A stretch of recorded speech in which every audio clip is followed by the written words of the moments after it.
mirip-mirip dengan Dior, cuma sekarang di luar bulan Ramadan ya, Ustaz.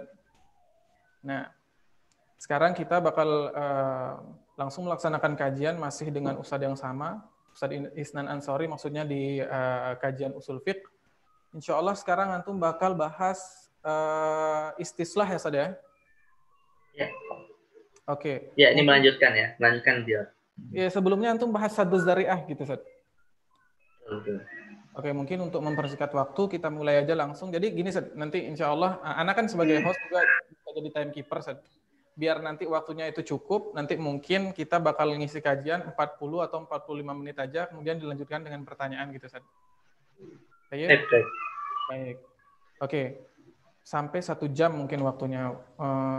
Mungkin Ana bisa langsung buka PowerPoint-nya atau antum mau opening dulu membahas masalah istislah ini, Ustadz? Ya, saya opening dulu ya. Oh iya. Opening. Sebelum antum buka ininya PowerPoint-nya. Bismillahirrahmanirrahim. Saya mulai, Ustaz Zaifah. Tafadhal, Ustaz. Bismillahirrahmanirrahim. Alhamdulillahi wassalatu wassalamu ala Rasulillah wa ala alihi wa sahabatihi wa man sara ala nahjihi wa tabi'a sunnatahu wa mawalah. Amma ba'd. Uhayyikum bi tahiyyatil Islam wa tahiyyatuhus salam. Assalamualaikum warahmatullahi wabarakatuh. Alhamdulillah kita bersyukur kepada Allah Jalla wa Ala pada kesempatan di sore hari ini.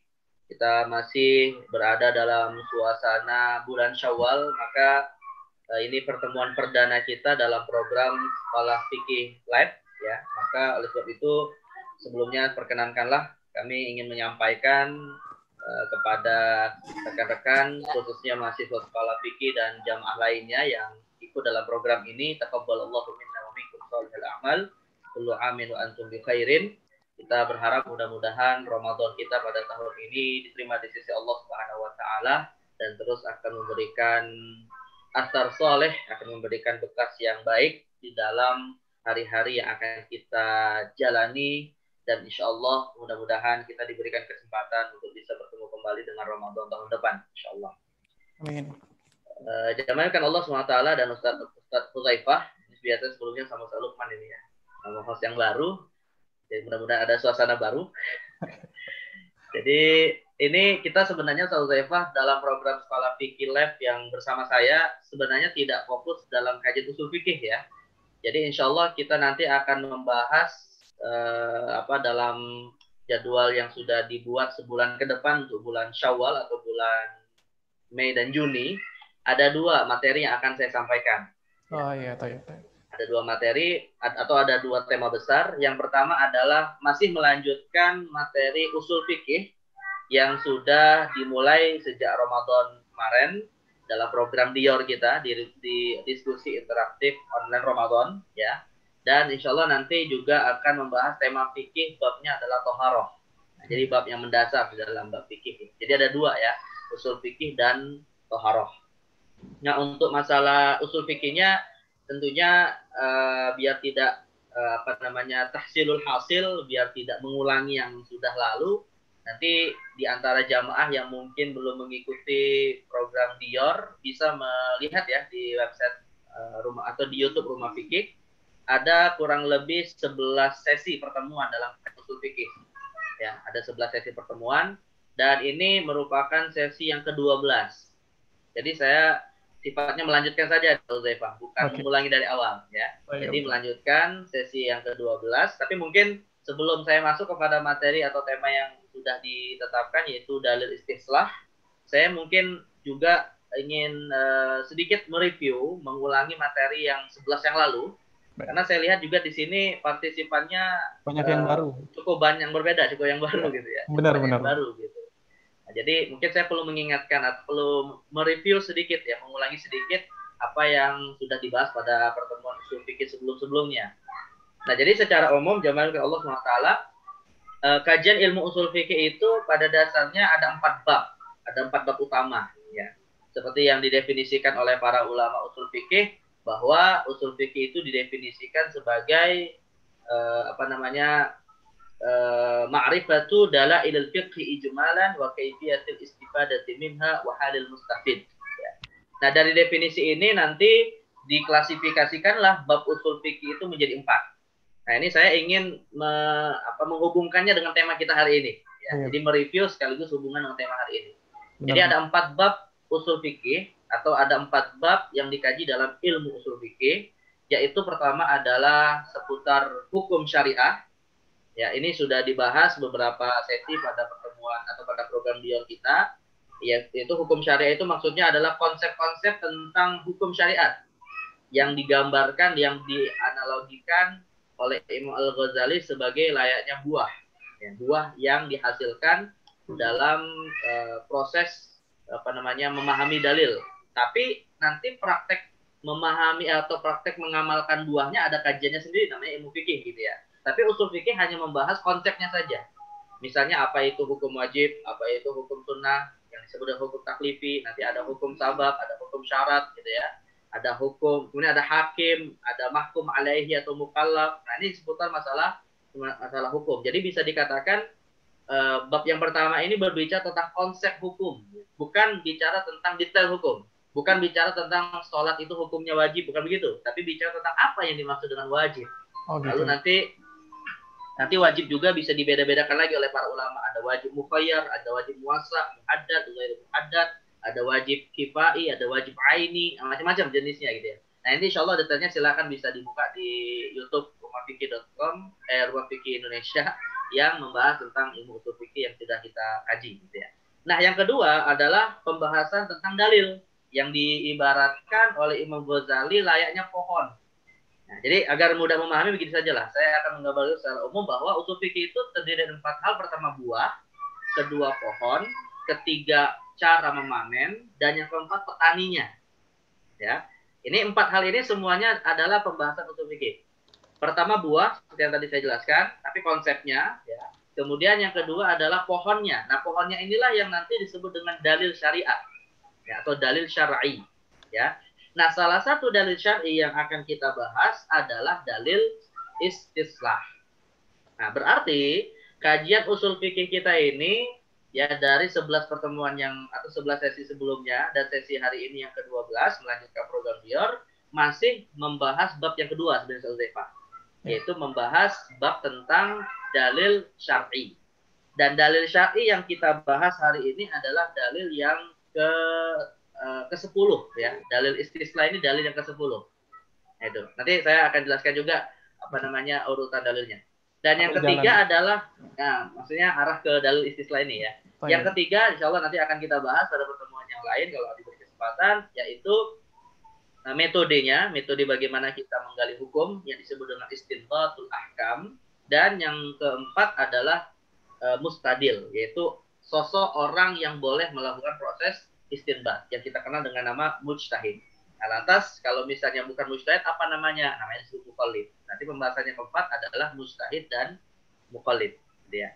Nah, inilah 4 pembahasan dalam ilmu usul fikih, yaitu hukum, dalil, istinbat, dan ijtihad atau mujtahid. Atau dalam istilah yang lain, madlul, dalil, istidlal, mustadil. Madlul, dalil, istidlal, mustadil. Nah, dalam istilahnya Imam Ghazali, samroh, musmir, turukul istithmar, dan mustafmir. Oke. Buah, pohon, cara memanen, dan petani. Pemanen, ya. Itu istilah dalam kitab Al-Mustasfa min Ilmi Usul karya Imam Al-Ghazali rahimahullah ta'ala. Ya, tamroh, buah, kemudian musmir, pohonnya, lalu turukul istithmar, metode memanen buah dari pohon tersebut, dan mustafmir, yaitu petani yang memanen buahnya. Nah, ini 4 hal inilah yang kemudian disebut dengan ilmu usul fikih. Ya. Nah, pada sesi ini yang ke-12, ya, sesi ke-12 atau sesi pertama dalam program Sekolah Fikih Sekolah Fikih Live dan 11 sesi dalam program Dior yang lalu, kita masih membahas bab tentang musmir atau bab tentang dalil. Ya, yang mana dalil yang akan kita bahas hari ini adalah dalil yang ke-10, yaitu dalil bukan yang ke-10, dalil yang ke-9 ya. Dalil yang ke-9 yaitu dalil istislah ya, dalil istislah. Nah, saya sedikit mungkin juga akan menjelaskan bahwa dalil ini sendiri oleh para ulama kemudian dibedakan menjadi 2. Ya, dalil secara umum dibedakan menjadi dua. Pertama ada dalil yang disepakati, dalil muttafaq alaihi, dan yang kedua ada dalil yang diperselisihkan legitimasinya, yaitu dalil mukhtalaf fihi. Ya. Nah, dalil muttafaq alaihi itu ada 4. Al-Qur'an, sunnah, ijma, dan qiyas. Ya, masing-masing silakan diikuti kajiannya di YouTube kita di Rumah Fikih ya, di official Rumah Fikih. Kemudian setelah dalil yang keempat ini sudah dibahas juga dalil-dalil yang diperselisihkan. Yang pertama adalah syar'u man qablana, yang syariat umat terdahulu. Yang kedua mazhab sahabat. Yang ketiga al-urf ya. Kemudian yang keempat adalah dalil sadduz zari'ah. Ya, dalil sadduz zari'ah. Berarti kita sudah membahas 4 dalil yang disepakati dan 4 dalil yang diperselisihkan. Ya, ada 8 dalil yang sudah dibahas dalam program Dior. Bisa nanti yang belum mengikuti untuk menontonnya di YouTube kita gitu ya. Nah, sekarang baru kita masuk kepada dalil yang diperselisihkan kelima, atau dalam urutan buku usul fikih yang saya tulis masuk dalam dalil yang ke-9. Oke. Tergambar ya Ustaz Zefa ya. Oke. Jadi ini dalil yang mukhtalaf fihi atau dalil yang diperselisihkan, poinnya yang kelima ya. Tapi dalil secara umum dalam urutan dalil yang disepakati dan seterusnya ini nomor yang ke-9. Dan insya Allah pembahasan tentang bab yang kedua dalam ilmu usul fikih ini yang terkait dengan dalil masih akan bisa 3 dalil lagi. Ya, masih tersisa 3 dalil lagi. Hari ini kita akan bahas dalil istislah yang ke-9. Kemudian yang ke-10 besok adalah dalil istihsan. Dan untuk pertemuan berikutnya adalah dalil istishab. Nah, jadi untuk bab yang kedua usul fikih ini tersisa tinggal 3 pembahasan. Ya, insya Allah 1 bulan ke depan ini kita akan selesaikan dengan diselang-seling materi fikih tohar. Ya. Nah ini secara umum ya konstruksi dari kajian usul fikih kita nih Ustaz Hudzaifah. Dan sebenarnya kalau ingin mengetahui lebih detail bisa dibaca ya di buku yang saya tulis, bisa didapatkan di Rumah Fikih. Judulnya adalah Ilmu Usul Fikih ya. Ilmu Usul Fikih ini bukunya. Nih kalau jamaah yang belum memiliki sudah dibahas atau sudah ditulis dalam buku tersebut. Baik, sekarang kita masuk Ustaz Hudzaifah kepada dalil yang ke-9. Oke. Dalil istislah atau sesi yang ke-12 dalam kajian usul fikih, melanjutkan program Dior ya, atau sesi yang pertama gitu ya. Sesi 12 atau sesi pertama untuk sekolah fikih live ya. Oke. Baik. Langsung Anda buka. Silakan dibuka ya. Silakan dibuka PowerPoint-nya. Oke. Ya lebih memudahkan. Jadi saya metodenya Ustaz Hudzaifah tidak pakai buku ya, tidak membaca kitab para ulama karena mungkin waktu kita yang terbatas ya, dan metode belajar via Zoom ini kayaknya nggak cocok kalau baca kitab usul fikih ya. Jadi kita pakai PowerPoint saja. Baik. Sudah terlihat di ini Ustaz Hudzaifah di di show power ini ya. Oh, di show. Dari halaman pertama. Ini halaman pertama, Ustaz. Baik, langsung antum buka ini biar bergerak. Itu tuh, antum klik dulu enable editingnya yang di atas. Oh, enable editing dulu. Sebentar. Antum klik dulu. Ya. Oke. Nah, baru antum buka show-nya. Baik. Oke. Baik, Ustaz Hudzaifah dan para jamaah sekalian yang dimuliakan Allah SWT. Sebenarnya pembahasan tentang dalil ini saya juga perlu mengingatkan bahwa paling tidak pokok pembahasan terkait dengan dalil di dalam ilmu usul fikih ini memang cukup radikal, karena pertanyaan yang mendasar di dalam kajian usul fikih itu adalah apakah suatu dalil bisa dijadikan dalil, ya, yang disebut dalam istilah ilmu usul fikih dengan istilah hujjiyah. Makanya kajian tentang dalil di dalam ilmu usul fikih itu bahkan mempertanyakan Al-Quran itu boleh nggak dijadikan dalil, atau Al-Quran itu bisa nggak dijadikan dalil, kemudian Sunnah itu bisa nggak dijadikan dalil. Nah ini saya juga ingin mengingatkan karena mungkin tadi kita sebutkan banyak peserta yang baru, dan ini silakan diikuti dalam pembahasan dalil sesi keberapa gitu ya, pokoknya masalah dalil sesi pertama tentang dalil ada istilah hujjiyah. Nah, maka secara umum agar mudah menghafal dan memahami, pembahasan tentang dalil ini kita akan mempertanyakan empat hal, atau ada 4 pembahasan utama. Ya, pembahasan utamanya ada 4. Yang pertama adalah definisinya. Kita pahami dulu apa definisi dalil yang sedang kita bahas. Yang kedua adalah hujjiyahnya. Nah, hujjiyah inilah yang nantinya akan yang menjadi suatu pertanyaan. Bisa nggak ya dalil ini kita jadikan dalil? Dia dalil, tapi bisa nggak dijadikan dalil? Gitu ya. Nah, itu namanya disebut dengan hujjiyah. Jadi kalau misalnya kita sering mendengar ada ulama mengatakan ada dalil yuhtaju bihi. Nah, dalil ini bisa dijadikan sebagai hujjah. Itu maksudnya antara masalah dengan dalil itu sinkron gitu ya. Gitu. Jadi ini namanya disebut hujjah.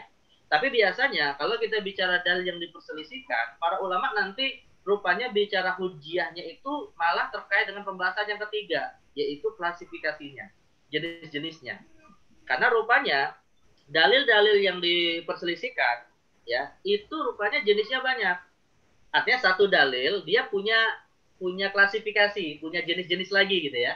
Dan masing-masing jenis-jenisnya itu ada yang disepakati, ada yang diperselisihkan. Nah, itu. Bahkan termasuk Al-Quran itu kan dalil yang disepakati gitu ya. Tetapi rupanya Al-Quran sebagai dalil yang disepakati, di dalamnya sendiri ada khilafiyah. Misalnya Al-Quran yang diriwayatkan dengan qiraat syazah misalnya, itu bisa nggak dijadikan dalil?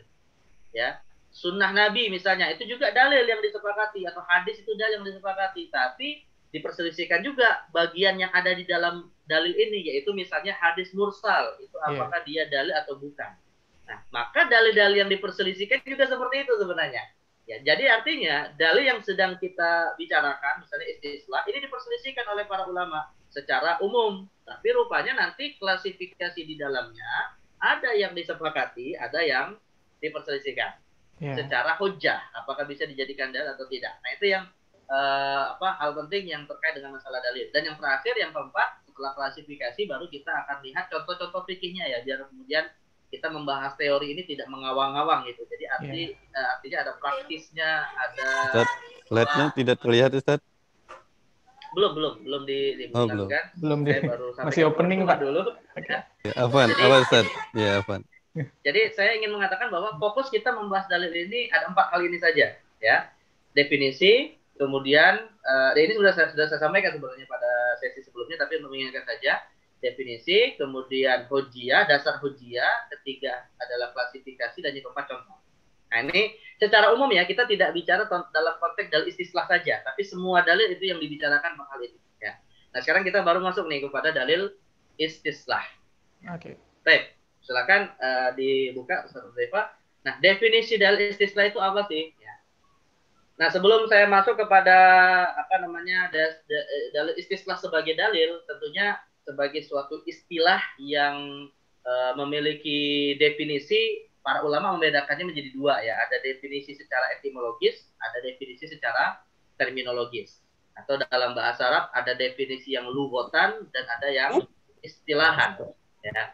Nah, secara istilah atau secara terminologis, ini definisi dari istilah al-istislah kita spesifikkan hanya dalam terminologi usul fikih. Ini juga saya perlu pertegas gitu ya. Kenapa? Karena contohnya misalnya begini, istilah sunnah itu nanti bisa berbeda maknanya ketika yang mendefinisikannya misalnya ilmu hadis atau ilmu fikih atau ilmu usul fikih gitu. Nah, jika kita mendefinisikan suatu istilah, ya, ini kita tekankan dulu bahwa istilah ini didefinisikan dalam ilmu apa. Nah, maka saya sebutkan dalam slide ini bahwa istislah yang ingin kita pahami dalam definisi ilmu usul fikih.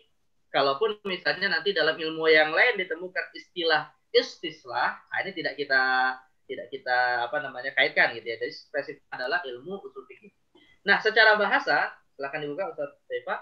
Secara bahasa ya, yang namanya istislah itu berasal dari kata istaslaha yastaslihu istislahan. Bahasa dulu. Bahasa dulu ya. Jadi dia diambil dari kata istaslaha yastaslihu istislahan. Ya. Nah, apa artinya istaslaha? itu kalau kita belajar bahasa Arab ya, yang namanya kata kerja kalau kemasukan alif, sin dan ta, ista ya, ista, alif, sin dan ta, dia memiliki makna yufidu tolab. Dia memiliki makna meminta, mencari. Ya, misalnya kita mendengar istilah atau sering mendengar istilah ghafara. Ghafara itu kan artinya mengampuni, ya. Ditambahkanlah alif, sin dan ta menjadi istighfar. Berarti maknanya menjadi tolabul maghfirah. Tolabul maghfirah, meminta atau mencari ampunan. Nah, istaslaha secara bahasa ya mirip seperti itu. Dia berasal dari kata soluha. Soluha itu nanti diambil dari kata ini istilah maslahat. Maka istaslaha itu artinya adalah tolabul maslahat. Secara bahasa ya, mencari maslahat. Nah, secara umum intinya adalah berkisar kepada makna mencari maslahat ini, ya, mencari, mendapatkan, dan setelah didapatkan kemudian memelihara maslahat tersebut, ya. Nah, namun saya perlu sampaikan juga bahwa istilah maslahat ini tidak identik dengan manfaat, ya, Zaifa ya. Jadi kita kan sering mendengar kaidah darul mafasid muqaddamun ala jalbil masalih. Sebenarnya ini dikritik oleh para ulama istilah kaidah ini. Yang lebih tepat adalah darul mafasid muqaddamun ala jalbil manafi'. Gitu ya. Ala jalbil manafi'. Kenapa? Karena manfaat itu salah satu jenis dari maslahat. Tapi maslahat tidak selalu wujudnya manfaat. Ya. Kenapa? Karena yang namanya mencegah bahaya, darul mafasid itu maslahat. Ya, mencegah bahaya itu termasuk maslahat. Sebagaimana mengambil manfaat juga termasuk maslahat. Nah, jadi darul mafasid muqaddamun ala jalbil manafi, dua-duanya itu manfaat, itu dua-duanya maslahat. Darul mafasid itu maslahat, jalbul manafi itu maslahat. Mencegah bahaya itu maslahat, mengambil manfaat juga maslahat. Umum, nah, jadi umum. Ya, jadi maslahat itu intinya apa yang baik bagi seorang manusia itu kan maslahat gitu ya. Manusia mendapatkan manfaat ya baik, itu maslahat. Sebagaimana manusia terhindar dari bahaya baik, ya baik juga, dan itu juga maslahat. Nah, itu jadi kaidahnya yang sebenarnya seperti itu adalah darul mafasid muqaddamun ala jalbil manafi', dan dua-duanya adalah maslahat. Nah, ini nanti akan kita pahami dari definisi maslahat menurut Imam Al-Ghazali di dalam kajian Ilmu Ushul Fiqih. Nah, jadi intinya adalah istislah. Istislah itu intinya adalah mencari, mendapatkan, dan memelihara maslahat yang sudah ada. Apakah maslahat itu wujudnya mengambil manfaat atau wujudnya mencegah bahaya. Nah, lebih jelas lagi ya kita bisa lihat dalam definisi usul fikih yang lebih spesifik apa sih yang dimaksud dengan manfaat dan mencegah bahaya itu, gitu ya. Apa sih yang dimaksud dengan maslahat itu sendiri? Nah, silakan tampil Ustaz Uzaifah. Jadi istislah ya yang bermakna adalah tolabul maslahah atau mencari manfaat, mencari maslahat. Imam Al-Ghazali dalam kitab Al-Mustasfa min Ilmi Usul menegaskan makna maslahatnya, ya, bukan kepada makna mencarinya. Kalau mencarinya itu kan proses, tapi yang lebih difokuskan adalah makna maslahatnya. Kata Imam Al-Ghazali dalam kitab Al-Mustasfa, yang dimaksud dengan maslahat di sini adalah na'ni bil maslahah al-muhafadzatu ala maqsudis syara'. Jadi yang dimaksud dengan maslahat itu adalah kita memelihara atau mencari tujuan-tujuan syariat. Bukan maslahat yang bersifat subjektif ada pada manusia. Tapi maslahat yang dinilai oleh syariat itu adalah maslahat. Gitu. Jadi yang dimaksud dengan mencari maslahat di sini bukan subjektivitas kita manusia ya. Orang yang berzina itu kan maslahat untuk dirinya. Karena untuk memenuhi syahwat dia. Tapi itu tidak maslahat dalam konteks syariat. Jadi yang dimaksud dengan maslahat di sini secara spesifik dalam kajian usul fikih tidak bebas, tidak liar diberikan kepada setiap manusia, tapi dalam batasan-batasan maqsudus syara', ya, dalam batasan tujuan-tujuan syariat. Nah, lalu pertanyaannya apa yang dimaksud dengan tujuan syariat? Imam Al-Ghazali mengatakan wa maqsudus syara' minal khalqi khamsah, dan tujuan syariat terkait dengan manusia itu ada 5. An yahfadhu alaihim dinahum, menjaga agama mereka atau memelihara agama, wa nafsahum jiwa, wa aqlahum akal, wa naslahum keturunan, dan wa malahum yaitu harta.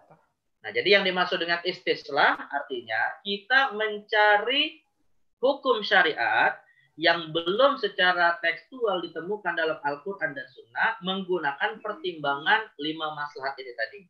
Yaitu penjagaan atas agama, penjagaan atas jiwa, penjagaan atas akal, penjagaan atas keturunan, dan penjagaan atas harta. Ya. Nah, kemudian Imam Ghazali menjelaskan, فَكُلُّ مَا يَتَضَمَّنُ حِفْظَ هَذِهِ الْأُصُولِ الْخَمْسَةِ فَهُوَ مَصْلَحَةٌ. Dan setiap hal yang itu dimaksudkan untuk menjaga lima pokok maslahat manusia ini disebut dengan maslahat. Meskipun ya Al-Quran dan Sunnah tidak menegaskannya secara eksplisit di dalam Al-Quran. Contoh misalnya biar lebih mudah memahami. Contoh misalnya begini, Ustaz Hudzaifah. Saya tanya Ustaz Hudzaifah, yang namanya mentaati rambu-rambu lalu lintas itu syariat Islam bukan? Bukan. Nah, itu kalau mengatakan itu bukan syariat, ada penyakit sekulerisme dalam diri aku. Biar mengarah ke sini maksudnya, Ustaz. Nah, jadi ketaatan kita terhadap rambu-rambu lalu lintas, ya, lampu merah berhenti, lampu hijau lanjut jalan, lampu kuning berhati-hati, ini saya tegaskan dan saya pastikan termasuk bagian dari syariat Islam. Jadi berhubungan gitu saja maksudnya. Nah, akhirnya itu termasuk syariat Islam. Ya, ujungnya syariat Islam, karena syariat Islam itu kan artinya kebaikan yang Allah inginkan kepada seluruh manusia itu syariat. Ya. Apakah dia termaktub dalam Al-Quran ataupun tidak? Tapi jadi pertanyaan begini, kalau itu syariat, mana dalilnya? Nah, itu dia. Mana dalilnya gitu kan? Karena segala sesuatu disebut syariat kan harus ada kaitan dengan dalil gitu ya. Nah, dalilnya memang kita tidak temukan secara tekstual. Dalilnya tidak kita temukan secara aturan yang eksplisit di dalam Al-Quran Sunnah. Kita obok-obok ayat Al-Quran, kita obok-obok kitab Al-Quran ataupun hadis Nabi, nggak akan ada yang namanya kalau nanti lampu merah berhenti, lampu hijau jalan, lampu kuning hati-hati, nggak ada gitu bentukan gitu kan. Tapi manusia menyepakati aturan ini tujuannya apa? Nah itu, manusia menyepakati aturan itu tujuannya apa? Ya, tentu kan jawaban yang paling utama adalah tujuannya untuk menjaga ketertiban lalu lintas. Yang menjadi tujuan besar dari ketertiban itu adalah agar tidak terjadi kecelakaan yang akan bisa membahayakan jiwa manusia. Ya. Nah, maka setiap hal yang disepakati atau yang diberlakukan di tengah manusia atas ijtihad mereka, atas hasil usaha akal mereka, selama tidak bertentangan dengan syariat, meskipun tidak ada di dalam Al-Quran dan Sunnah, itu termasuk maslahat yang ya. Oke. Ditunggu sebentar. Masih memberlakukan hukum jinayat, tidak terbatas bagaimana kita menerapkan menerapkan akad-akad syar'i yang ada di dijual beli dan di akad-akad antar manusia, tidak, tapi seluruh maslahat yang tidak bertentangan dengan syariat, hakikatnya itu adalah syariat muslim. Yang kalau dalam ilmu tafsir kadang disebut dengan istilah kalamullah al-kauni. Nah, bisa juga disebut dengan itu. Firman Allah yang bersifat kauni, yang ada di alam semesta. Bukan kalamullah yang bersifat bersifat nakli atau bersifat Qur'ani gitu ya. Karena kalamullah atau syariat Allah atau firman Allah itu ada yang memang termaktub, ada yang tidak termaktub. Nah, yang tidak termaktub inilah diantaranya adalah, atau yang menjadi poin utamanya adalah menghadirkan kelima maslahat bagi manusia ini tadi. Nah, maka kata Imam Ghazali, wa kullu ma yufawwitu hadhil usul fa huwa mafsadah wa setiap hal yang bisa menghadirkan kelima usul ini tadi, pemeliharaan atas 5 hal ini tadi, dan setiap hal yang bisa menghilangkan ya, yang bisa merusak kelima atau salah satu dari kelima hal ini tadi, maka itu disebut dengan mafsadah wadah uha maslahah, dan menjaga atau memeliharanya atau menghindarkannya dari setiap bahaya adalah maslahah. Nah, jadi intinya ingin saya tegaskan bahwa yang dimaksud dengan dalil istislah maksudnya adalah kita mencari ya, usaha untuk mencari atau menetapkan hukum syariat dengan menggunakan pertimbangan 5 maslahat ini tadi. Selama tidak ditemukan dalam Al-Qur'an dan Sunnah. Ya, kalau ditemukan dalam Al-Quran dan Sunnah selesai, berarti dalilnya adalah Al-Quran dan Sunnah gitu kan. Karena istislah ini semacam dalil-dalil akhir ya. Kalau dari sisi tertibnya, ya jangan istislah dulu, kita cari Al-Quran dan Sunnah dulu dalilnya gitu ya. Dan kita tetap meyakini setiap yang ada dalam Al-Quran dan Sunnah pasti maslahat bagi manusia. tapi rupanya secara eksplisit. Saya bukan mengatakan Al-Quran tidak menjawab ya, tapi Al-Quran tidak secara eksplisit menjawab. Al-Quran menjawabnya dengan implisit, menggunakan melalui kesimpulan terhadap 5 masalah Quran sebenarnya. Tapi itu sifatnya implisit. Tapi tidak semua masalah yang ada di tengah manusia itu dijawab secara eksplisit. Tidak semuanya dijawab secara tekstual. Maka disinilah ada proses ijtihad yang datang dari para ulama dengan mempertimbangkan 5 maqasidus syariah atau 5 maslahat terkait dengan 5 kebutuhan primer manusia, yaitu agama, jiwa, akal, kemudian keturunan, dan yang terakhir adalah harta. Nah, detailnya ini kita baru bicara secara umum ya. Rupanya nanti ada disepakati dari diperselisihkan. Nah, detailnya kita buka lanjut kepada klasifikasi. Ya. Nah, di dalam kajian usul fikih, maslahat kemudian dibedakan menjadi 2. Ada maslahat yang dibedakan berdasarkan legitimasi syariat. Yang saya maksud syariat di sini adalah apa yang ada secara tekstual dalam Al-Quran dan Sunnah. Ya. Jadi syariat di sini lebih spesifik itu apa ketentuan yang ada dalam Al-Quran dan Sunnah. Dan yang kedua, maslahat dibedakan berdasarkan kualitas. Karena masalah juga ada marotipnya, ada tingkatannya. Ya. Kalau berdasarkan legitimasi syariat, maka maslahat dibedakan oleh para ulama menjadi 3. Jadi buka Ustaz Zulfa, ya, maslahat dibedakan oleh para ulama menjadi 3 berdasarkan pertimbangan syariat. Pertama, maslahah mu'tabarah, kedua maslahah mulghah, dan yang ketiga maslahah mursal. Kalau untuk maslahat yang mu'tabarah, maka semua ulama sepakat bahwa maslahat mu'tabarah ini dalil. Ya, maslahat mu'tabarah ini dalil. Dibuka lagi Ustaz, buka. Semua ulama sepakat bahwa maslahat mu'tabarah, buka lagi, ini adalah hujjah atau dalil. Semua ulama sepakat. Tapi yang menjadi pertanyaan, apa sih yang dimaksud dengan maslahat mu'tabarah? Gitu ya. Jadi maslahat mu'tabarah, tutup dulu. Yang dimaksud dengan maslahat mu'tabarah adalah setiap kemaslahatan yang sudah dilegitimasi secara langsung oleh Al-Quran dan hadis, ini namanya disebut hukum mansus, atau dilegitimasi melalui analogi kepada hukum mansus terhadap hukum yang tidak mansus yang disebut dengan qiyas. Nah, penjelasan tentang qiyas nanti silakan ditonton di dalil qiyas ya.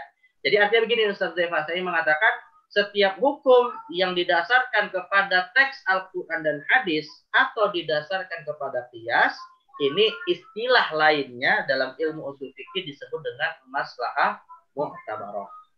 Contoh misalnya begini, Al-Quran mengharamkan khamar, ya. Al-Quran mengharamkan khamar. Di dalam Al-Quran Allah mengatakan innamal khamru wal maisir wal ansab wal azlamu rijsun min amali syaitan fajtanibuh. Bahwa Allah memerintahkan kita untuk menjauhi khamar dan menjauhi beberapa hal yang disebutkan dalam ayat ini. Misalnya kita contohkan adalah khamar, ya. Dan khamar adalah minuman memabukkan yang bisa menghilangkan fungsi akal. Padahal penjagaan terhadap akal termasuk bagian dari tujuan syariat. Tetapi khamar yang bisa merusak akal ini kan ada larangannya dalam Al-Quran. Nah, ini namanya disebut dengan maslahat mu'tabarah. Kenapa? Karena secara tekstual kita temukan di dalam Al-Quran. Maaf, saudara, saya sebentar mau ngambil casan. Ini laptopnya mau habis baterainya. Baik, tafadhal Ustaz, tafadhal. Ya, bentar dulu ya. Ya.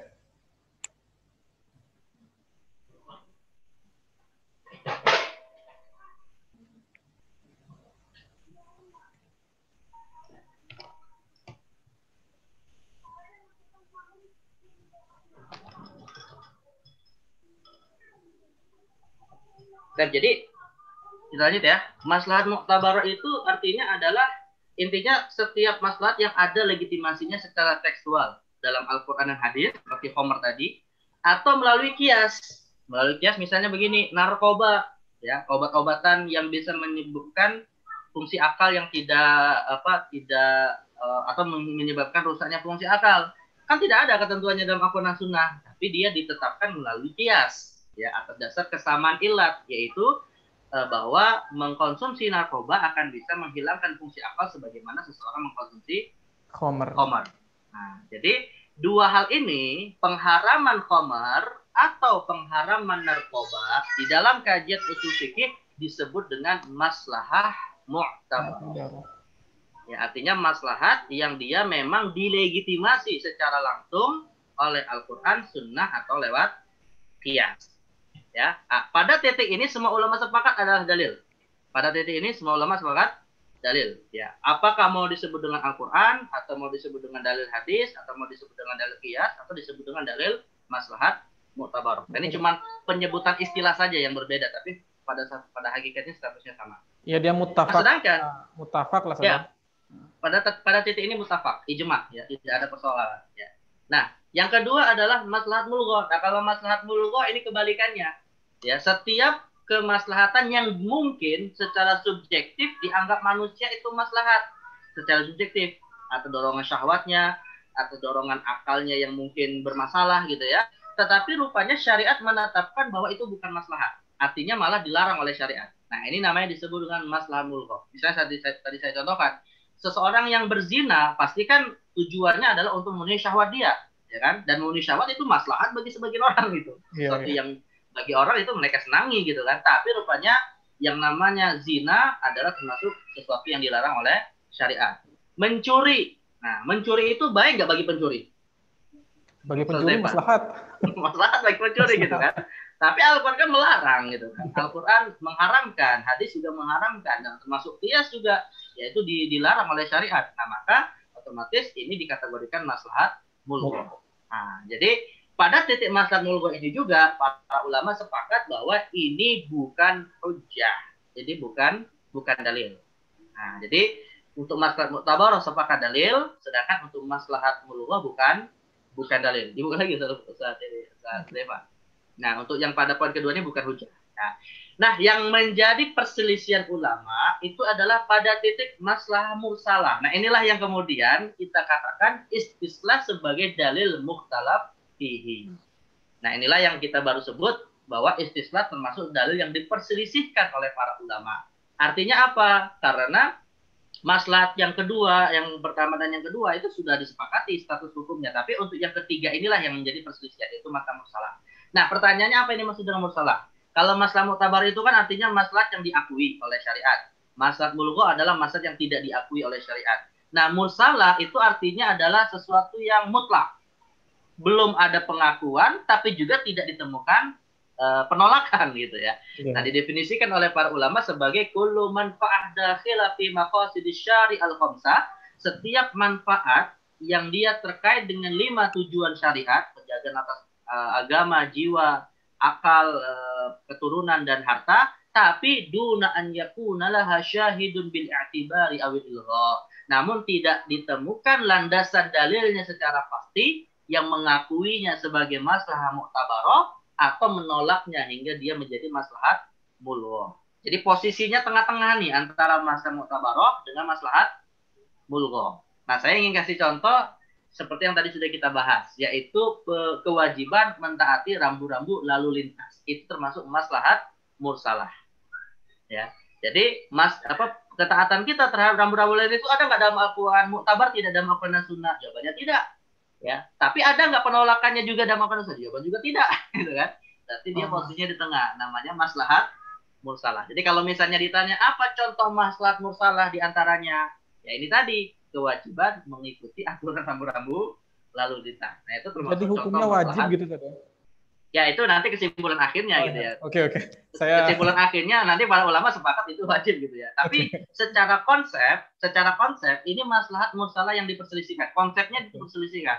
Tapi nanti kesimpulan hukumnya ya bisa saja dalam fikih ya disepakati boleh atau wajib atau haram gitu ya. Jadi kita harus bedakan dulu nih antara konsep yang diperselisihkan dengan kesimpulan yang dilahirkan dari konsep ini yang nanti disepakati gitu ya. Jadi bisa jadi begini Ustaz Lukman, Ustaz Zefa. Jadi di dalam hubungan antara usul fikih dan fikih ini unik ya. Hubungan antara usul fikih dengan fikih ini unik. Bisa jadi dalilnya disepakati tapi kesimpulan hukumnya diperselisihkan. Bisa aja kesimpulan hukum di dalam fikih maksud saya ya. Bisa jadi dalilnya diperselisihkan, tapi kesimpulan hukum fikihnya disepakati. Nah itu bisa seperti itu. Jadi kadang di jalan menuju jalannya diperselisihkan, tapi nanti hasil akhirnya disepakati gitu. Sepakati. Dan sebaliknya bisa begitu. Sebaliknya juga bisa jalannya awalnya bareng, tapi nanti tujuannya berbeda. Oke. Nah, itu mungkin seperti itu gitu ya. Ya bagi kita yang bukan mujtahid, kesimpulan akhirnya tentu bukan di usul fikih. Ini kan kita hanya membaca saja bagaimana prosesnya. Bagi kita sebagai seorang muqallid yang mengikuti pendapat para ulama, ya ujungnya adalah di fikih. Ya, walaupun nanti di fikih bisa saja ulama nanti beda pendapat, bisa jadi ulama juga sepakat. Nah, itu tentu kesimpulan akhir yang kita tinggal nikmati saja. Tapi prosesnya adalah bisa jadi seperti yang tadi kita sebutkan. Dan yang ketiga, ya jalannya sama, kesimpulan hukumnya juga sama. Atau yang keempat, jalannya beda, kesimpulan hukumnya juga beda. Ya mungkin juga gitu ya. Jadi ada empat kemungkinan. Hubungan antara usul fikih dengan fikih ini ada 4 kemungkinan. Jalannya sama, kesimpulannya sama. Jalannya beda, kesimpulannya beda. Jalannya sama, kesimpulannya beda. Jalannya beda, kesimpulannya sama. Nah itu ada 4 kemungkinan itu. Mantap. Nah ini intinya masalah mursalah itu tidak ada legitimasi langsung dan tidak ada penolakan langsung ya dari syariat. Nah inilah yang menjadi titik perselisihan para ulama. Makanya Ustaz Huzaifah ketika belajar usul fikih dulu di Libya, ya kadang kan ulama menyebut dalil ini istislah, kadang disebut dengan maslahah mursalah. Nah, ada dua istilah yang sebenarnya poinnya adalah masalah mursalah, poinnya sebenarnya di situ. Gitu. Tapi saya ingin menjelaskan dari awal istislah karena nanti istislah masalah juga macam-macam. Kemudian kualitasnya, mungkin waktunya agar. Ini sebelum antum lanjut ke kualitas, ini sepakatnya antum mau lanjutkan dulu, dilengkapi aja dulu atau antum mau langsung ke pertanyaan karena mungkin ini sekitar 10 atau 15 menit lagi, Ustaz. Saya mungkin percepat saja lah ya. Kita selesaikan biar sesi ini selesai dengan dalil istislah. Iya lumayan seru juga sih, Ustaz. Jadi agak ngegantung gitu kalau nggak dilanjutkan. Oke. Poinnya sih sudah kita temukan itu ya. Tapi saya percepat sedikit saja. Nah dari sisi hujiyahnya ini kita bicara konsep saja secara umum gitu ya. Secara umum para ulama secara hujiyah berbeda pendapat. Nah pada titik inilah yang kita sebut dalil ini diperselisihkan. Nah, ada 3 pendapat. Ada yang mengatakan itu hujjah seperti mazhab ada yang mengatakan bukan hujjah seperti mazhab Syafi'i. Ya, artinya mazhab Syafi'i tidak menggunakan masalah mursalah sebagai dalil, artinya mencari dalil yang lain ya kalau mendapati suatu masalah. Kemudian secara mutlak mazhab Maliki menerimanya sebagai dalil. Sebenarnya sebagian Maliki tidak secara umum mazhab Maliki, sebagian ulama Maliki misalnya seperti Najmuddin At-Tufi misalnya ya itu mazhab Hambali ya. Tapi konsep mazhab Maliki tetap termasuk yang banyak mengambil masalah mursalah.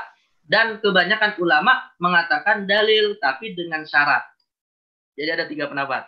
Kebanyakan ulama adalah mengatakan itu dalil tapi dengan syarat. Nah syaratnya apa? Ada 3 syaratnya.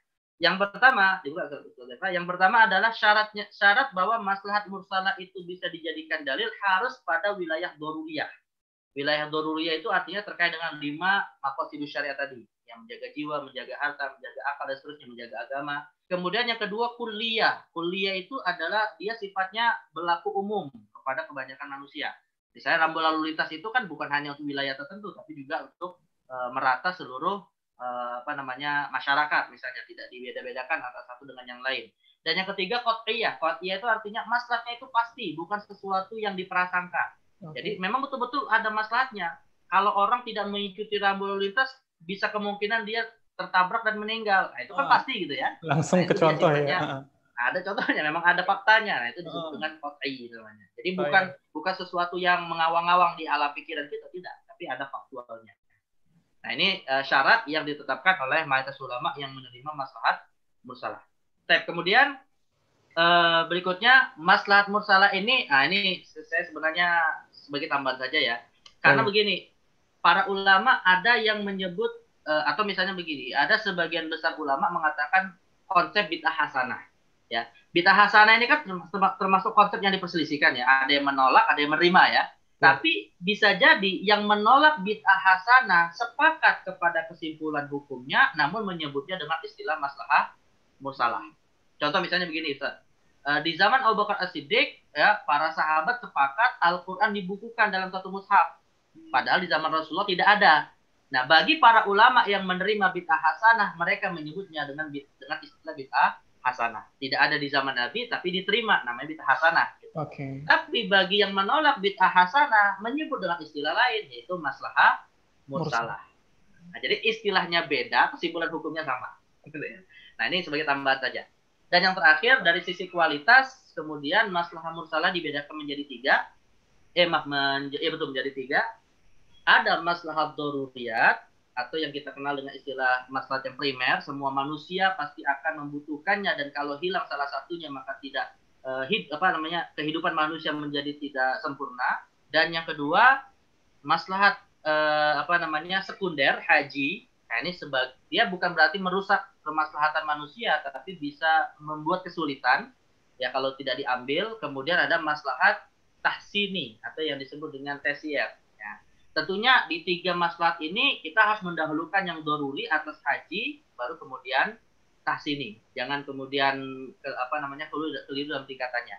Nah, ketiga hal ini tadi semuanya bisa kita sebut dengan bukan lagi soal yaitu maqasidus syariah. Yang mana maqasidus syariah ini seperti yang tadi kita sudah sebutkan, dia intinya adalah melakukan proses pemeliharaan terhadap kelima maslahat. Nah, juga soal yaitu hifzuddin, menjaga agama, hifzul nafas, menjaga jiwa, hifzul akal, menjaga akal, hifzu al-mal, menjaga harta, dan hifzul nasal, menjaga keturunan atau kehormatan. Nah, jadi inilah konsep dalil istislah yang dikaji dalam ilmu usul fikih. Tapi secara spesifik dalil istilahnya adalah pada wilayah maslahah mursalah. Ya. Okay. Saya ada masukan di slide ini ada contoh-contohnya, tapi mungkin nanti bisa dibagi ke jamaah ya, karena waktu yang mungkin terbatas. Ini juga kayaknya ada yang bertanya. Kita langsung buka aja sesi tanya jawab. Ini udah ada yang langsung raise hand nih, mungkin langsung bisa bertanya kepada antum ya. Di sini ada Bapak Ahmad MZ. Saya unmute dulu. Silakan. Oke, silakan Bapak Ahmad bertanya langsung ke Ustadz Isnan. Assalamualaikum Ustadz. Waalaikumsalam. Iya, takabari kali. Ya tuh, sama Pak Ahmad. Saya sebenarnya punya banyak pertanyaan nih, tapi terserah Ustadz lah mau dijawab apa enggak. Mengingat ini waktunya juga kayaknya sedikit ya. Yang pertama ini Ustadz, ini kan semalam Ustadz Zarkasi mengajari tentang qawaid fikih. Saya nggak tahu, saya masih ngambang itu perbedaan antara qawaid fikih dengan yang usul fikih Ustadz. Satu. Yang kedua mengenai dalil yang tidak disepakati itu amalan Ahlul Madinah termasuk enggak? Itu yang kedua. Yang ketiga Ustadz, tadi Ustadz mencontohkan lampu lalu lintas ya. Bayangan saya gini, apakah setiap aturan hukum positif di dalam kerangka bernegara itu selama dia bertujuan untuk mencari manfaat, menggali manfaat kepada halayak ramai gitu, apakah bisa dimasukkan sebagai syariat Islam gitu? Itu yang ketiga. Yang keempat, saya jadi ingat kasus ini Ustadz, yang iuran BPJS. Itu kan yang mengenai yang mursalah ya, masalah mursalah. Itu di satu sisi ada kerugian buat yang bayar, di sisi lain ada penerima yang dapat manfaat Ustadz. Nah ini kita menyikapinya gimana Ustadz? Tahun lalu kan kalau nggak salah ada perkumpulan ulama yang mengharamkan itu. Tapi kemudian kalau nggak salah ada koreksi atau gimana saya nggak tahu. Silakan Ustadz. Saya mungkin jawabnya pendek-pendek aja ya. Ini pertanyaan bagus-bagus sebenarnya. Jadi gini Pak Ahmad, kaidah fikih itu nanti disebut dalam bahasa dengan qawaid fiqhiyah. Jadi hubungan antara kaidah fikih dengan usul fikih dari sisi istilah kaidahnya ya. Kalau kaidah fikih disebut dengan qawaid fiqhiyah, tapi kalau usul fikih yang nanti juga akan melahirkan kaidah namanya disebut dengan qawaid usuliyah. Ya. Jadi ilmu fikih, ilmu usul fikih. Ini ada dua ilmu nih, ada ilmu fikih, ada ilmu usul fikih.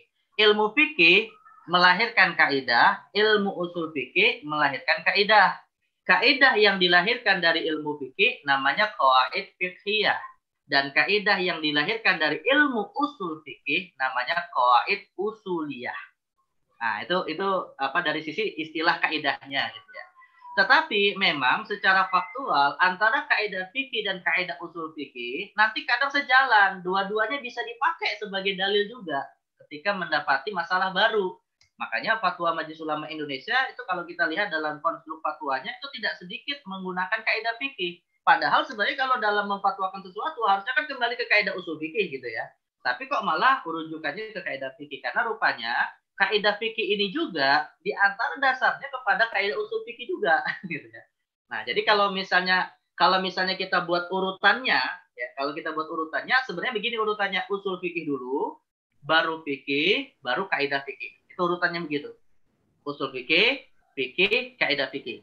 Nah, ini kalau dari sisi urutan. Tapi kadang ketika kaidah fikih, lahir kaidah fikih, bisa juga naik dia menjadi usul fikih gitu ya.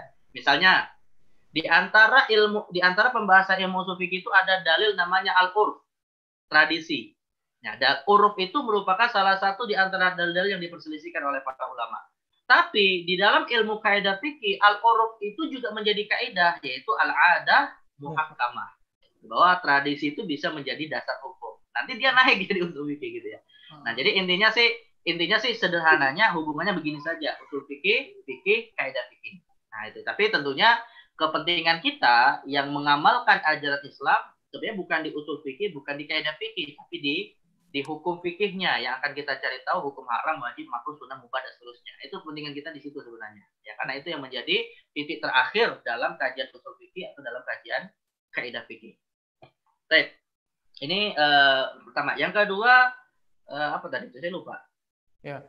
Yang kedua tentang kayaknya rambu lalu lintas gitu, Ustaz. Enggak, ini yang ketiga. Bentar, Pak Ahmad biar ditanya lagi. Kedua apa tadi? Yang amalan Ahlul Madinah itu. Oh, amalan Madinah ya. Sebenarnya amalu Ahlul Madinah itu termasuk dalil yang diperselisihkan. Tapi saya pribadi di dalam buku yang saya tulis, saya masukkan menjadi salah satu varian dari ijma', Pak Ahmad. Saya masukkan sebagai varian dari ijma'. Namanya disebut dengan ijma'at khosoh. Ijma' yang sifatnya spesifik. Karena rupanya ijma'nya bukan hanya untuk amal Ahlul Madinah, nanti ada ijma' Ahlul Kufah, ada ijma' Ahlul Bait, ada ijma' Khulafaur Rasyidin gitu ya. Nah, jadi istilah amal itu juga sebenarnya identik dengan istilah ijma', tapi dia sifatnya lokalistik, hanya pada wilayah kota Madinah, dan itu pun hanya berlaku pada masa Rasulullah dan sahabat. Gitu. Kalau sekarang apakah berlaku kesepakatan orang-orang Madinah? Ya nggak berlaku. Karena hanya dibatasi pada masa Rasulullah dan para sahabat saja. Jauh ya. Jauh sekali. Ya, sekarang orang Madinah punya tradisi baru yang bisa jadi bertentangan dengan syariat. Bisa jadi. Nah, tapi kalau dalam kajian usul fikih yang saya susun, saya memasukkannya menjadi ijma' khosoh, ya, ijma' spesifik.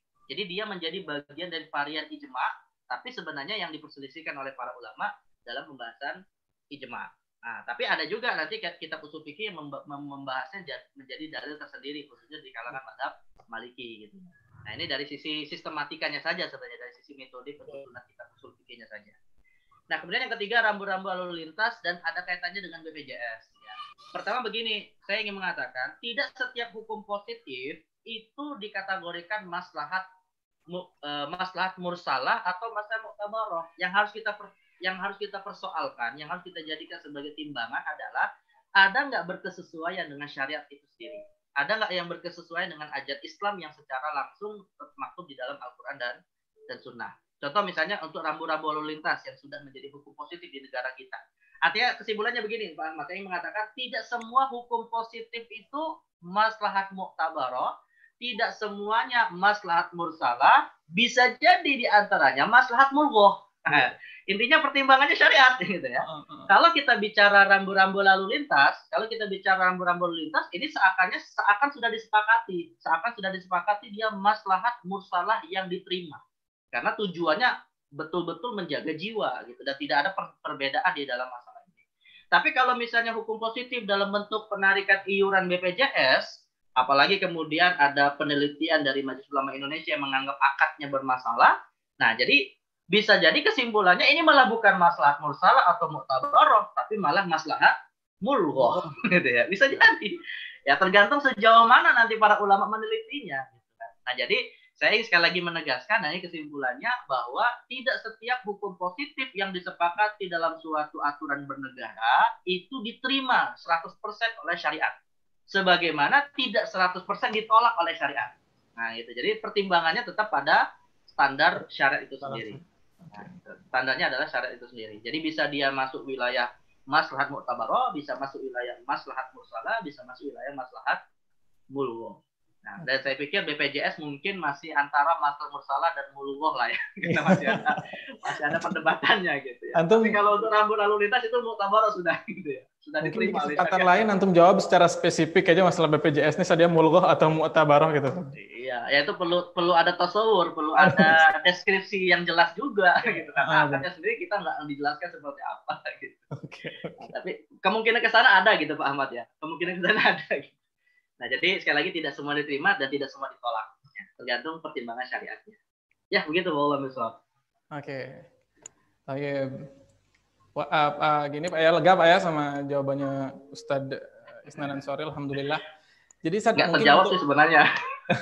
itu membuat sebenarnya pikiran agak terang Ustadz. Nah, ini Anas agak kesimpulan sedikit mungkin antum bisa koreksi. Jadi maslahah al-istislah atau dalam pertanyaan Pak Ahmad tadi mungkin maslahah mursalah itu dengan hubungan-hubungannya itu standarnya tetap syariat saja yang membuat dia jadi mursalah mu'tabarah atau mulughoh gitu Ustaz.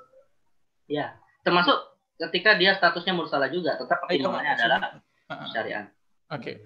Terus ini sebelum ke pertanyaan yang ada di chat, Ana bertanya masalah yang tadi perbedaan antara qawaid fiqhiyah sama qawaid usuliyah. Jadi kan urutannya yang pertama tuh qawaid usuliyah. Kemudian berarti kan itu memunculkan produk namanya fikih gitu saudara. Betul. Terus yang dari fikih itu akhirnya melahirkan qawaid namanya qawaid fiqhiyah. Nah, jadi qawaid fiqhiyah ini nanti dia bisa jadi setara sama qawaid usuliyah soalnya berasal dari situ juga gitu saudara. Bisa. Dan itu nanti ada yang disepakati dan ada yang diperselisihkan. Misalnya gini Ustaz. Ya, qawaid fiqhiyah ya, qawaid fiqhiyah. Qawaid fiqhiyah yang dasarnya adalah Al-Qur'an secara tekstual bisa dia disepakati naik menjadi qawaid usuliyah. Oke. Tapi kalau misalnya dasarnya adalah ijtihad, maka nanti dia menjadi wilayah qawaid yang diperselisihkan. Oke, menarik sekali Ustaz. Emang gini urutannya ya seperti tadi. Kalau misalkan bahas usul fiqh itu nggak bisa kedip saja. Kalau ketip sedikit itu udah hilang dah. Bahasanya juga runut banget antum, masya Allah, barakallahu fiik. Oke, ini sekarang kita langsung ke pertanyaan yang ada di chat saat ini masih ya kita tanyalah satu biar seimbang saja. Salam dari Bapak Yudis. Apakah intervensi harga pada saat terjadi distorsi ekonomi bisa tergolong pada maslahat mursalah, Pak Ustadz? Silakan Ustadz. Ya, ini kalau dalam istilah fikih, dalam fikih muamalah khususnya ya, namanya disebut dengan tas'ir. Namanya disebut dengan tas'ir. Tas'ir itu ya tadi intervensi harga, artinya pemerintah mengambil kebijakan menetapkan harga. Ya, pernah terjadi kasus ini di zaman Rasulullah SAW. Di zaman Rasulullah pernah terjadi kasus di mana para pedagang, para konsumen itu mengadu kepada Rasul karena harga-harga di pasar itu pada naik gitu kan. Nah, akhirnya Nabi mengatakan innallaha wal musa'ir. Sesungguhnya yang membuat harga itu Allah. Jadi hadis ini menjadi dasar bahwa sebenarnya penetapan harga itu diberikan kebijakannya diberikan keleluasaannya kepada para pedagang. Itu secara hukum asal. Artinya hukum asalnya pemerintah atau pihak manapun tidak punya hak intervensi untuk mengatur harga pasar. Itu hukum asal ya, hukum asal. Kecuali, ada kecualinya. Berarti ini kaidah umum yang dikecualikan. Kecuali kalau menimbulkan bahaya kepada sebagian pihak. Nah, maka kalau menimbulkan bahaya kepada sebagian pihak, berlakulah kaidah tentang masalah monopoli harga yang nanti diberikan hak itu kepada ketentuan kepada ulil amri yang memang memiliki kekuasaan untuk bisa mengatur. Artinya hukum asalnya tidak boleh mengatur-ngatur harga. Misalnya kita bilang begini kepada seseorang yang melakukan akad jual beli dengan kita. Oh, kamu kalau menentukan harga nggak boleh ngambil untung 100%. Ya nggak bisa. Kalau dia memang ngambil untung 100%, hak dia gitu kan. Makanya kalau kan orang sering nanya begini Ustaz Zefa. Sering nanya begini, boleh nggak kita mengambil barang di tempat tertentu, kita jual di tempat yang lain dengan mengambil untung 100%. Itu hukum asalnya boleh tidak? Jawabannya boleh. Boleh. Ya. Boleh saja nggak masalah gitu. Kecuali kalau itu misalnya termasuk barang-barang yang menjadi kebutuhan pokok semua manusia. Yang kalau dimonopoli oleh pedagang tertentu, ya dia termasuk jatuh kepada larangan untuk melakukan ihtikar. Ihtikar itu kan memonopoli harga yang menunggu waktu. Seperti misalnya hari kemarin gitu ya, ketika lagi butuh masker, lagi butuh hand sanitizer, akhirnya banyak orang yang memborong, lalu akhirnya barang itu hanya ada di tangan dialah kemudian boleh secara bebas menetapkan harga secara dengan nilai yang tinggi gitu kan. Kalau pada saat kondisi normal, harga masker kan ketika manusia tidak banyak membutuhkan kan standar gitu ya. Nah, kalau misalnya kondisinya normal ya silakan para pedagang ingin membuat harga berapapun karena memang banyak orang nggak lagi butuh gitu. Tapi kalau pas lagi butuh, maka pemerintah harus intervensi. Dan ini tidak bertentangan dengan hadis tadi. Jadi saya ingin mengatakan hukum asalnya intervensi harga itu tidak boleh pihak manapun, hukum asalnya. Artinya dikembalikan kepada pedagang. Tapi kalau itu berakibat kepada berakibat kepada kerugian pihak tertentu, maka itu boleh. Dan kerugian ini standarnya kemana? Ya kembali kepada maslahat mursalah tadi. Ya, maka ini masuk kasus yang disebut dengan maslahat mursalah. Ya, tapi dengan catatan atas dasar kemaslahatan yang bersifat tadi ya kulliyah, daruriyah, qat'iyyah gitu kan. Makanan itu kan dia termasuk daruriyah karena termasuk menjaga jiwa.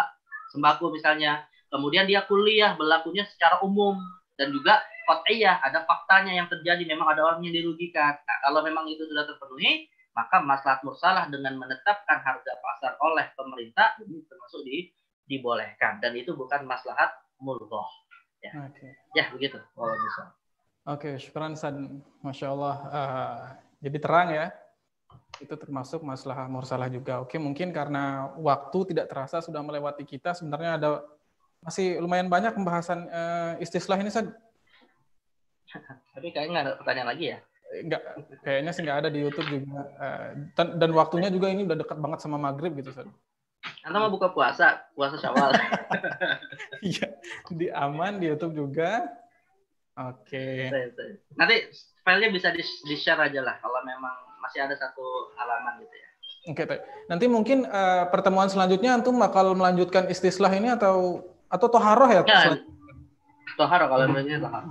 Oke, nanti kalau misalkan udah ketemu tentang usul lagi antum bakal melanjutkan istislah atau mau lanjut ke pembahasan selanjutnya? Enggak, dalil berikutnya istihsan, tapi ada kaitan dengan maslahat. Oke, ya. Jadi dan nggak masalah kalau nanti ada tanya jawab terkait dengan tema-tema usul fikih yang sebelumnya, kalau memang punya ada mau ditanyakan nggak masalah. Jadi bebas aja saja, walaupun materinya itu istislah atau istihsan, nanti kalau misalkan ada kurang jelas di materi-materi sebelumnya bisa ditanyakan ke antum saja. Ya, selama waktunya ada. Oke. Nanti kita lebih ya atur lagi lah saja mungkin gimana ceritanya ini. Oke, mungkin untuk kajian antum masalah istislah ini kita cukupkan aja sampai di sini saja. Syukron jazakumullahu khairan. Nah, ini untuk informasi pada seluruh jamaah yang ada di Sekolah Fikih Live. Untuk ini saya share dulu gininya screen-nya. Nah, insya Allah besok bakal ada kajian lagi dari Ustadz Sarwat dari jam 5 itu setelah subuh, kemudian Ustadz Wahab dan Ustadz Sutomo. Nah, untuk kajian Ustadz Isnan insya Allah akan ada pada tanggal 2 Juni, Ustadz. Nah, ini tanggal 2 Juni di jam yang sama membahas masalah toharoh bagian 1. Toyib. Nah, ini yang ingin saya sampaikan. Kemudian tidak lupa bagi para jamaah yang ingin berinfak, silahkan bisa berinfak di silahkan bisa berinfak di Bank Muamalat dengan nomor rekening 360 03 kali 6321. Oke. Mungkin untuk pertemuan sekolah fikih live di Zoom ini tetap bisa diakses di rumah fikih dulu ya, Ustaz ya. Karena mungkin akses ke sekolah fikihnya masih diurus. Jadi kan nggak apa-apa, itu gampang aja, tinggal diketik sekolah fikih fikih.com kemudian bisa live langsung. Oke, mungkin itu dapat kami sampaikan. Semoga ilmu yang disampaikan oleh Ustadz Isnan Ansori bisa bermanfaat dan membuat ketakwaan kita makin bertambah ya, Ustadz ya. Amin ya rabbal alamin.